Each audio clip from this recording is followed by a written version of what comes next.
हर हर महादेव। आज इस वीडियो में पितृपक्ष में सुने जाने वाली भगवत गीता का 7वां अध्याय जो कि महादेव ने माता पार्वती के सुनाया था, वह मैं आप सभी को सुनाऊंगी। इससे आपके पितृ तृप्त होंगे, साथ ही आपके घर में सुख समृद्धि का वासा बना रहेगा। अगर आपके घर में कोई पितृ दोष है जिससे कि आपके कार्य नहीं बन रहे हैं, आपके बच्चे चिड़चिड़ाहट कलह कलेश करते हैं, तो उसके लिए भी जैसा कि 16 दिनों में आप सभी ने श्राद्ध तर्पण इत्यादि तो किया ही होगा, लेकिन साथ ही अगर आप भगवत गीता का यह पाठ करते हैं, इसे सुनते हैं, तो आपको अवश्य से ही आपको स्वतः ही सारे काम बनना शुरू हो जाते हैं। तो चलिए शुरू करते हैं।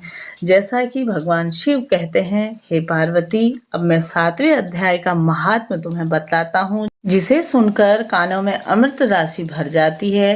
पाटलिपुत्र नामक एक दुर्गम नगर है जिसका गोपुर बहुत ही ऊंचा है। उस नगर में शंकुकर्ण नामक एक ब्राह्मण रहता था। उसने वैश्यवृत्ति का आश्रय लेकर बहुत धन कमाया, किंतु न तो कभी पितरों का तर्पण किया और न ही देवताओं का पूजन किया। वह धनोपार्जन में पत्थर होकर राजाओं को ही भोग दिया करता था। एक समय की बात है, उस ब्राह्मण ने अपना चौथा विवाह करने के लिए पुत्रों और बंधुओं के साथ यात्रा की। मार्ग में आधी रात के समय जब वह सो रहा था, तब एक सर्प ने कहीं से आकर उसकी बाह में काट लिया। उसके काटते ही ऐसी अवस्था हो गई कि मणि मंत्र और औषधि आदि से भी उसका शरीर रक्षा असाध्य जान पड़ा। तत्पश्चात कुछ ही क्षणों में उसके प्राण पखेरु उड़ गए और वह प्रेत बन गया। फिर बहुत समय के बाद वह प्रेत सर्पयोनि में उत्पन्न हुआ। उसका वित्त धन की वासना में बंधा हुआ था। उसने पूर्व वृतांत को स्मरण करके सोचा, मैंने घर के बाहर करोड़ों की संख्या में अपना जो धन गाड़ रखा है, उसमें इन पुत्रों को यह तो सभी वंचित हैं और स्वयं ही उसकी रक्षा करूंगा। सांप की योनि से पीड़ित होकर पिता ने एक दिन स्वप्न में अपने पुत्रों के समक्ष आकर अपना मनोभाव बताया। तब उसके पुत्रों ने सवेरे उठकर बड़े विस्मय से एक साथ एक दूसरे के स्वप्न की बातें कही। उनमें से मझला पुत्र कुदाल हाथ में लिए घर में से निकला और जहां उनके पिता ने सर्पयोनि धारण करके रहते थे, उस स्थान पर गया। यद्यपि उसे धन के स्थान का ठीक ठीक पता नहीं था, तो वो भी चिन्हों से उसका ठीक निश्चय कर रहा था, लेकिन लोभ बुद्धि से वहां पहुंचकर बाबी को खोदकर आरंभ किया। अब उस बाबी में बड़ा भयानक सांप प्रकट हुआ और बोला, ओ मूढ़, तू कौन है? किस लिए आया है? यह बिल क्यों खोद रहा है? किसने तुझे भेजा है? यह सारी बातें मेरे सामने बता। पुत्र, मैं आपका पुत्र हूँ, मेरा नाम शिव है। मैं रात्रि में देखे हुए स्वप्न में विस्मित होकर यहाँ का सुवर्ण लेने के कौतूहल से आया हूँ।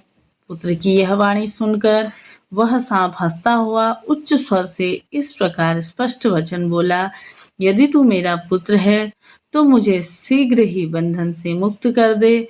मैं अपने पूर्व जन्म में गाड़े हुए धन के ही लिए सर्प योनि में उत्पन्न हुआ हूँ। तभी पुत्र पिता से कि आपकी मुक्ति कैसे होगी, इसका उपाय मुझे बतलाइए, क्योंकि मैं इस रात में सब लोगों को छोड़कर आपके पास आया हूँ। पिता बोले, बेटा, गीता के अमृतमय 7वें अध्याय को छोड़कर मुझे मुक्त करने में तीर्थ, दान, तप और यज्ञ भी सर्वथा समर्थ नहीं है। केवल गीता का 7वां अध्याय ही प्राणियों के जरा, मृत्यु आदि दुखों से दूर करने वाला है। पुत्र, मेरे श्राद्ध के दिन गीता के 7वें अध्याय का पाठ करके और ब्राह्मण को श्रद्धापूर्वक भोजन करा के इसके निसंदेह मेरी मुक्ति होनी ही है। अपनी शक्ति के अनुसार पूर्ण श्रद्धा के साथ निव्यसी और वेद विद्या से प्रवीण अन्य ब्राह्मणों को भी भोजन कराएं। सर्प योनि में पड़े पुत्र पिता के यह वचन सुनकर सभी पुत्रों ने उनकी आज्ञा मानी और अधिक से अधिक किया। तब शंकुकर्ण ने अपने सर्प शरीर को त्याग कर दिव्य देह धारण किया और सारा धन पुत्रों के अधीन कर दिया। पिता ने करोड़ों की संख्या में जो धन उनमें बांट दिया, उससे वह पुत्र बहुत ही प्रसन्न हुए। उनकी बुद्धि धर्म में लगी हुई थी, इसलिए उन्होंने बावली, कुआं, पोखर, यज्ञ तथा देव मंदिर के लिए उस धन का उपयोग किया और अन्नशाला भी बनवाई। तत्पश्चात 7वें अध्याय का सदा जप करते हुए उन्होंने मोक्ष की प्राप्ति की। हे पार्वती, यह तुम्हें 7वें अध्याय का महात्म्य बतलाया, जिससे श्रवण मात्र से मानवों का पातकों से मुक्त हो जाता है और सभी सुखमय जीवन बिताते हैं। तो जैसा कि बोलिए पितृदेवाय नमो नमः। हर हर महादेव।